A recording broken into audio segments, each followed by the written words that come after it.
my name's Nurse Practitioner Allie, and I am reading The Little Girl Who Cried Nurse, written by Angela C. Fitch and illustrated by Juliana Barbash. The Little Girl Who Cried Nurse. Penny was a smart little girl who liked school, but often got antsy during the day. She wanted more movement and entertainment. Why, might you ask?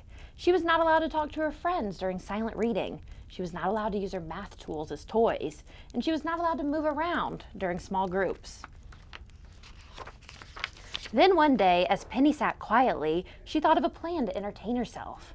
Penny told the teacher that she needed to go to the nurse because her stomach was hurting.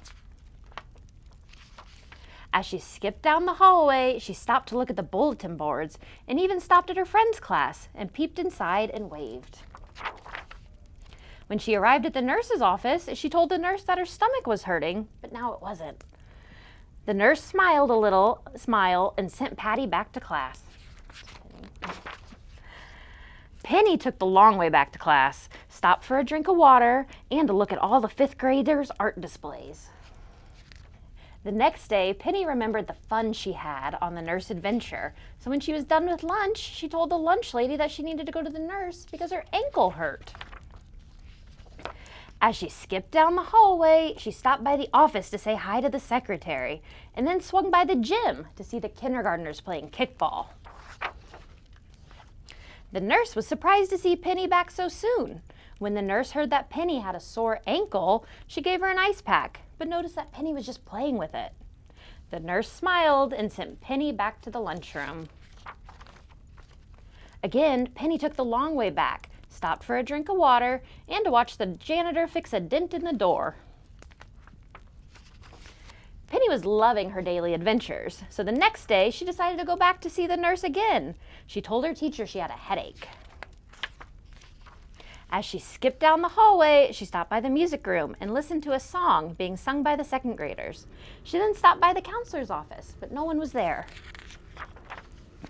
When Penny arrived at the nurse's office, the nurse told her to lay down on the cot in the dim-lit room to see if her headache would go away. Penny lay there for a while, but that wasn't fun. She pulled the pillowcase off the pillow and decided to make a doll out of it. The nurse heard giggling and found that Penny was just playing. Once again, the nurse sent Penny back to class. Like before, Penny took the long way to class. She was sent by the library and decided to stand outside and listen to the story that was being read aloud. While out at recess the next day, Penny tripped on the blacktop and skinned her knee. The teacher on duty sent her to the nurse's office. As Penny walked through the door of the nurse's office, she heard a stern voice say, "Oh no, not again, young lady. This is the 4th time you've been here this week, and I don't think you really need to be seen. I think you are trying to get out of class for some reason."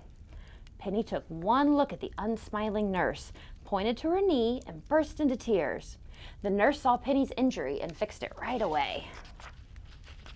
After Penny calmed down, the nurse explained to her that being untruthful about being sick or injured is a serious thing.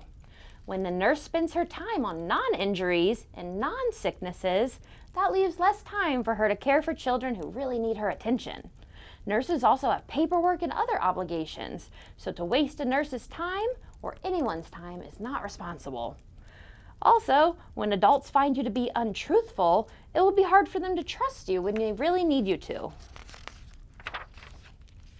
The nurse sent Penny back to class with a colorful bandage and asked her to think about how important it is to be truthful. That day, Penny learned an important lesson. Visit the nurse only when you need to and not for entertainment, because when you're really hurt, you need her to believe you. Penny was never the little girl who cried nurse again. The end.